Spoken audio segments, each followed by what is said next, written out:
ശക്തമായി തിരിച്ചുവരുമെന്നാണ് പിണറായി വിജയൻ പറയുന്നത്. ജനവിധി ആദരവോടെ സ്വീകരിക്കുന്നു. ഇതൊരു അവസാനമല്ല, തുടർച്ചയായ പ്രവർത്തനത്തിലുള്ള തുടക്കമാണെന്നും CPM പോളിറ്റ് ബ്യൂറോ അംഗം പിണറായി വിജയൻ. കൂടുതൽ ആത്മവിശ്വാസത്തോടെ LDF മുന്നോട്ടു പോകും, ശക്തമായി തിരിച്ചുവരും. തെരഞ്ഞെടുപ്പ് ഫലം വന്ന് 4-ാം ദിവസമാണ് പിണറായി വിജയന്റെ പ്രതികരണം.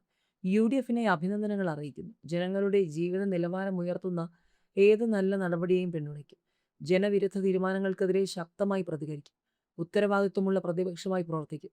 തീർത്തും അപ്രതീക്ഷിതമായിരുന്നു തിരഞ്ഞെടുപ്പ് ഫലം. എല്ലാവിധ എതിർ പ്രചാരണങ്ങൾക്കിടയിലും ജനങ്ങൾ നൽകിയ പിന്തുണയ്ക്ക് നന്ദി പറയുന്നു. 3-ാം ഭരണ തുടർച്ചയെന്ന പ്രതീക്ഷ നിറവേറിയില്ലെങ്കിലും വലിയൊരു ജനവിഭാഗം LDFിനൊപ്പം ഉറച്ചു നിന്നത് ആത്മവിശ്വാസം നൽകുന്നു.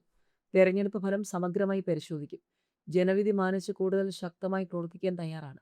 കേരള ജനതയുടെ വിശ്വാസം വീണ്ടെടുക്കുമെന്നും പിണറായി വിജയൻ പ്രസ്താവനയിൽ പറഞ്ഞു. നിയമസഭാ തെരഞ്ഞെടുപ്പിൽ ഇടതുപക്ഷം നേരിട്ട കടുത്ത തോൽവിക്ക് പിന്നാലെ അതൃപ്തി അറിയിച്ച് മുൻ മന്ത്രിയും CPM കേന്ദ്ര കമ്മിറ്റി അംഗവുമായ KK ശൈലജ. സംസ്ഥാന സെക്രട്ടേറിയറ്റിലാണ് ശൈലജ തന്റെ നിലപാട് വ്യക്തമാക്കിയത്. പേരാവൂർ നിയോജക മണ്ഡലത്തിൽ തനിക്ക് മത്സരിക്കാൻ താൽപ്പര്യമില്ലാതിരുന്നിട്ടും നിർബന്ധിച്ച് മത്സരിപ്പിച്ചുവെന്നും ജയിക്കില്ലെന്ന് എല്ലാവർക്കും അറിയാമായിരുന്നുവെന്നുമാണ് ശൈലജ സെക്രട്ടേറിയറ്റിൽ പറഞ്ഞത്. കഴിഞ്ഞ നിയമസഭാ തെരഞ്ഞെടുപ്പിൽ മട്ടന്നൂർ മത്സരിച്ചപ്പോൾ റെക്കോർഡ് ഭൂരിപക്ഷത്തിലാണ് KK ശൈലജ ജയിച്ചത്. എന്നാൽ ഇത്തവണ പേരാവൂരിൽ മത്സരിച്ചപ്പോൾ വോട്ട് ശതമാനത്തിൽ വമ്പിച്ച കുറവാണുണ്ടായത്.